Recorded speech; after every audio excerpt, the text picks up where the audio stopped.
নমস্কার সকল প্রিয় বন্ধুদের। আজকে আরও একটি হেলদি এবং টেস্টি টিফিন রেসিপি তোমাদের সাথে শেয়ার করতে চলে আসলাম। এটা বাচ্চাদের টিফিনে দিলে বাচ্চাদের টিফিন ফেরত নিয়ে আসার সেই সমস্যা থেকে মায়েদের অনেক নিশ্চিন্ত। তো চলো কিভাবে এই মজাদার টিফিনটি বানালাম সেই ভিডিও সম্পূর্ণ দেখার অনুরোধ রইল। তো প্রথমেই কয়েকটা আলু আমি নিয়ে প্রেসারে সিটি মেরে নিয়েছি। এখন সেগুলো সমস্ত ছালগুলোকে ছাড়িয়ে নিচ্ছি।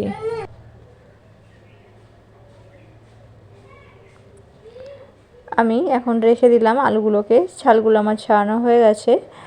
এখন কড়ার মধ্যে সাদা তেল দিয়ে দিয়েছি 2 চামচ মতো। এখন দিলাম ছোট চামচের 1 চামচ কালো সর্ষে দিয়ে দিয়েছি, আর দিয়েছি কয়েকটা কারি পাতা। এখন দিলাম কোচানো পেঁয়াজ, একটু নাড়াচাড়া করে নেব। দিয়ে দিলাম গ্রেট করা আদা রসুন আর কয়েকটা কাঁচা লঙ্কা। ভালো করে সবগুলোকে নাড়াচাড়া করে নেব। একটু লাল লাল হয়ে গেলে হাত দিয়েই আলুগুলোকে ম্যাশ করে নিচ্ছি।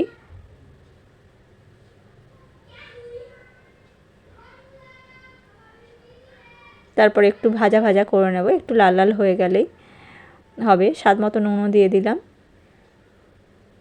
দেখো একটু হালকা হালকা কালারও এসছে।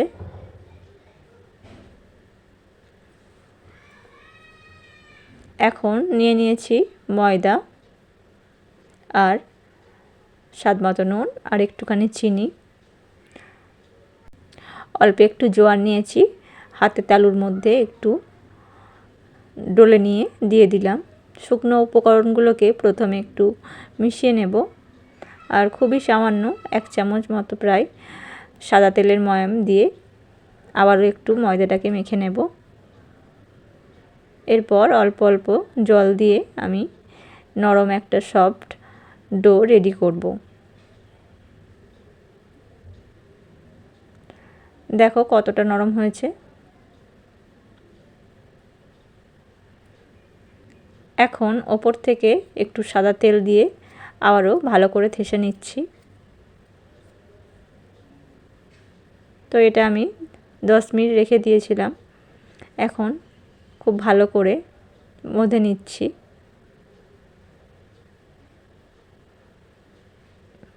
আমি ঠিক বড় বড় দুটো লেচি কেটে নিয়েছি। এখন যেটা করতে হবে, অল্প একটু তেল লাগিয়ে নিয়েছি। এখন রুটির আকারে একটু লম্বাটে করে বেলে নিলাম। তারপর একটা চাকুর সাহায্যে মিডিল থেকে পাতলা পাতলা করে কেটে নিচ্ছি।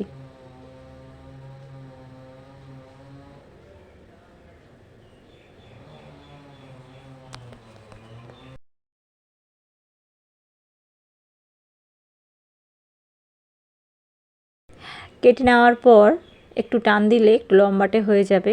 তো এরকম আমি আবারও একটু লম্বা করে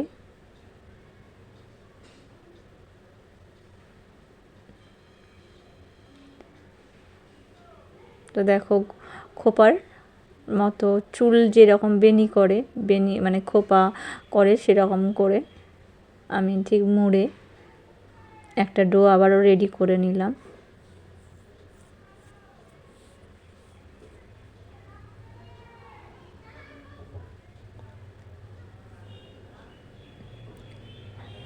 আবারও আমি রুটির আকারে বেলে নেব। খুব বেশি পাতলাও হবে না, খুব মোটাও হবে না। তো সেরকম একটা রুটির আকারে আমি বেলে নিয়েছি। এখন দিয়ে দিলাম তাওয়ার মধ্যে। হালকা হালকা করে এপিট ওপিট সেঁকে নেব। সাদা তেল দিয়ে আমি সেঁকে সাইডে রেখে দেব।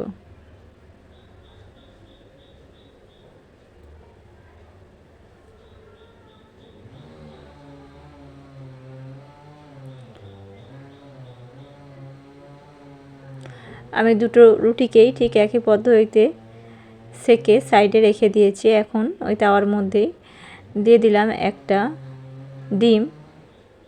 আমি এখানে লবণ বা কোনো মশলা অ্যাড করব না, যেহেতু আমি এর মধ্যে আলু দেব। ওখানে সমস্ত মশলা দেওয়াই আছে, আর এটা আমি বাচ্চাদের জন্য বানাচ্ছি, সেই জন্য যতটা হালকাভাবে বানানো যায়। এখন ওপর থেকে বানিয়ে রাখা আলুর পুরটাকে দিয়ে দিলাম। এটা হেলদি এবং টেস্টি দুটোই হয়। তো টিফিন হিসেবে কিন্তু এটা পেটটা বেশ অনেকক্ষণ ভরে রাখে, আর বাচ্চারা খুব মজা করেও খায় এটাকে। আমি যখন আমার বাচ্চাকে এটা বানিয়ে দিই, ওরা কিন্তু টিফিন একদম খালি নিয়ে আসে। তো বন্ধুরা, তোমরাও ট্রাই করতে পারো। ওপর থেকে দেখো গ্রেট করা চিজ দিয়ে দিলাম। এটা অপশনাল, না ইচ্ছা হলে নাও দিতে পারো। আগের থেকে বানিয়ে রাখা আর একটা রুটি, ওটাকে ওপর থেকে দিয়ে দিলাম। এখন লো ফ্লেমে উল্টে পাল্টে একটু চাপা দিয়ে রাখলাম। গ্যাসের ফ্লেমটা কিন্তু অবশ্যই লোতে থাকবে। তো দেখো রেডি হয়ে গেছে। তো এটা খুব বেশি টাইম লাগে না বন্ধুরা, খুব তাড়াতাড়ি হয়ে যায়। তো রেসিপি ভালো লাগলে অবশ্যই পাশে থেকো। এখন এটাকে একটু ডেকোরেশন করে দেব। ইচ্ছে হলে এখান থেকে পেঁয়াজ কুচি, টমেটো কুচি, শসা দিতে পারো, কিন্তু আমার বাচ্চারাও সব পছন্দ করে না, তাই আমি উপর থেকে একটু সস দিয়ে দিয়েছি। তো কেমন লাগলো এই রেসিপিটি অবশ্যই কমেন্টে বলো, আর সাবস্ক্রাইবটা অবশ্যই করো। তো টাটা বন্ধুরা, আজকের মতো এইটুকানি।